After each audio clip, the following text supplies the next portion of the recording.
Lundi 27 octobre 2014, bienvenue à toutes et à tous dans le magazine de l'économie.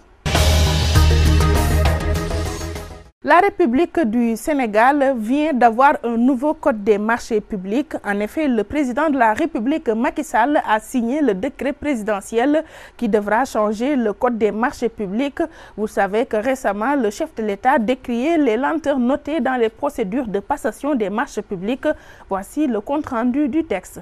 Le chef de l'État se plaignait des lenteurs induites par le Code des marchés publics qui était en vigueur jusque-là. Au final, il a abrogé et signé un nouveau code conforme à sa volonté. Le décret 2014-12-12 du 22 septembre 2014 modifie le décret 2011-04 du 06 janvier 2011 portant Code des marchés publics. Dans le préambule du texte, on peut lire, je cite, « Dans un souci d'efficacité des procédures de passation des marchés publics, il a été jugé nécessaire d'abroger le décret 2011-1048 du 27 juillet 2011 portant Code des marchés publics et de le remplacer par un autre qui intègre cette volonté d'allier célébrité dans la procédure de passation et respect de la réglementation qui encadre la commande publique. Ce tout nouveau Code des marchés publics va mettre l'accent sur la réduction des délais, l'allègement des procédures et la responsabilisation des autorités contractantes à travers le relèvement des seuils d'application.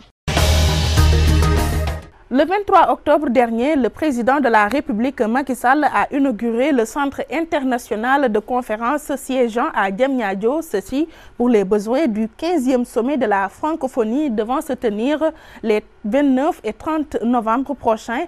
Justement, à propos de ce sommet de la francophonie, nos préoccupations sont portées sur les enjeux économiques de ce sommet de la francophonie que Dakar va abriter bientôt. Et nous recevons sur ce plateau du journal de l'économie, M. Siressi, il est consultant en géoéconomie et géostratégie. Monsieur Si, bonjour. Bonjour, M. Fatou. Alors, sur le plan économique, qu'est-ce que le Sénégal gagne en organisant le 15e sommet de la francophonie? Voilà, les bénéfices, il faut dire que les bénéfices que le Sénégal va engager en organisant le sommet de la francophonie peuvent se situer à deux niveaux. C'est d'abord au niveau du tourisme et ensuite au niveau des infrastructures. Vous savez, déjà durant la semaine de la francophonie, tous les hôtels de Dakar sont pratiquement pleins. Donc ça, c'est un premier aspect. Le deuxième aspect, le Sénégal vient d'être rayé de la liste rouge des pays abritant des cas de fièvre Ebola. Alors le fait que le Sénégal organise aussi la conférence à Dakar, qui sera la capitale mondiale de la francophonie, peut aussi donner un signal fort par rapport au tourisme.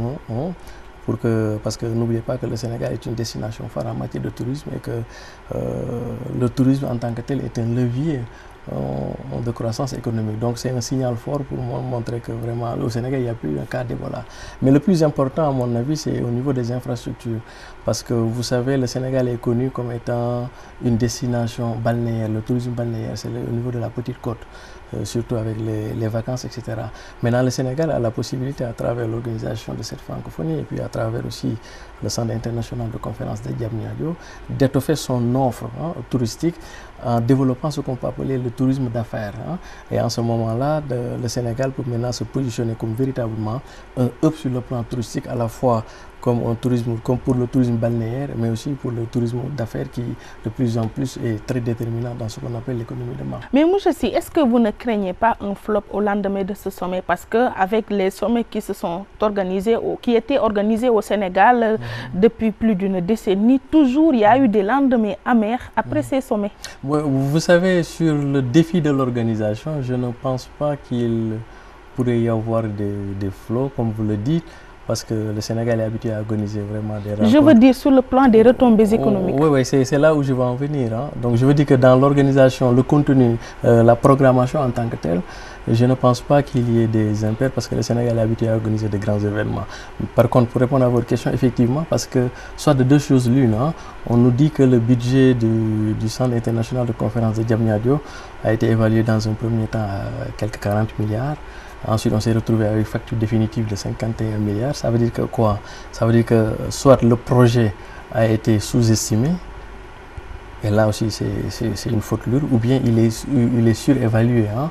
Donc, je pense qu'au sortir de là, on a des institutions qui sont en place, et puis ce sera à leur rôle et leur mission de nous édifier sur véritablement les coûts réels. Hein. Mais parce que dans ce genre d'organisation, il faut distinguer deux choses, le contenu, et le contenu qui est l'organisation, les activités, voilà, la programmation qui est à part, mais ensuite le budget, voilà, le montage financier qui est aussi un volet entièrement à part. Et comme le Sénégal a des institutions de contrôle et de régulation, c'est appartient maintenant à ces institutions-là de nous dire est-ce que le projet a été sous-évalué ou est-ce que le projet a été surfacturé. Donc ça, c'est les institutions qui devront nous dire. D'accord. Pour en revenir à la francophonie, pourrons arriver à une francophonie beaucoup plus économique, c'est-à-dire c'est une francophonie culturelle à qui on a affaire souvent. Maintenant, une francophonie typiquement économique, est-ce qu'on peut s'attendre à cette francophonie? Absolument. D'ailleurs, c'est l'un des enjeux fondamentaux de ce sommet de Dakar, qui a, à mon avis, deux enjeux. Le premier enjeu, c'est par rapport à la prise en charge à bras le corps de la question de la mondialisation par la francophonie. Et le deuxième enjeu, c'est par rapport à la succession du président Abdou Diouf. Maintenant, pour le premier enjeu dont vous parlez, vous savez, la francophonie, quand elle a été créée en 1970, d'ailleurs, elle ne s'appelait pas la francophonie, elle s'appelait ACCT, Agence pour la coopération culturelle et technique, qui, à partir de 1995, est devenue ce qu'on appelle aujourd'hui l'OIF, l'Organisation de la francophonie. Donc, quand on l'organisait à Niamey, sa mission était une mission pour la promotion des diversités linguistiques et des diversités culturelles. Maintenant, il faudrait attendre au sommet de 1997 qui s'est tenu au Vietnam à Hanoï pour que la francophonie puisse rajouter à sa mission première et fondamentale, qui est la question de diversité au sens global, linguistique et culturel, une notion de politique dans le sens de la bonne gouvernance politique, les élections, mais aussi la prise en charge de la question sécuritaire dans l'espace francophone. Maintenant, l'autre enjeu aujourd'hui, on est dans une phase d'économie de marché, et tout le monde s'attend à ce que, pour paraphraser Bourdieu, que la francophonie puisse devenir une organisation sociale totale. Ça veut dire quoi? Ses fondements sont la promotion de la diversité à la fois linguistique et culturelle, ensuite la prise en charge des questions politiques, notamment la question sécuritaire. Maintenant, on va aller vers ce qu'on appelle la prise en charge du marché, de l'économie. Ce qui fait qu'aujourd'hui, la francophonie, en intégrant ou en prenant à bras le corps la question du marché, de la globalisation, de la mondialisation, va devenir, ma foi, une organisation intégrale et transversale. En tout cas, c'est le défi que pose le sommet de Dakar pour voir comment aujourd'hui la francophonie peut s'insérer dans ce qu'on appelle l'économie de marché. Monsieur Siressi, je vous remercie. Je rappelle que vous êtes consultant en géostratégie et en géoéconomie. Vous étiez notre invité dans le journal de l'économie et on discutait des enjeux économiques du 15e sommet de la francophonie. C'est fini pour le magazine de l'économie de cette semaine. Merci à René Charles Fall qui a assuré les images et il sera le monteur de cette émission. Reste à vous souhaiter de passer une excellente semaine et à la semaine prochaine, Inch'Allah.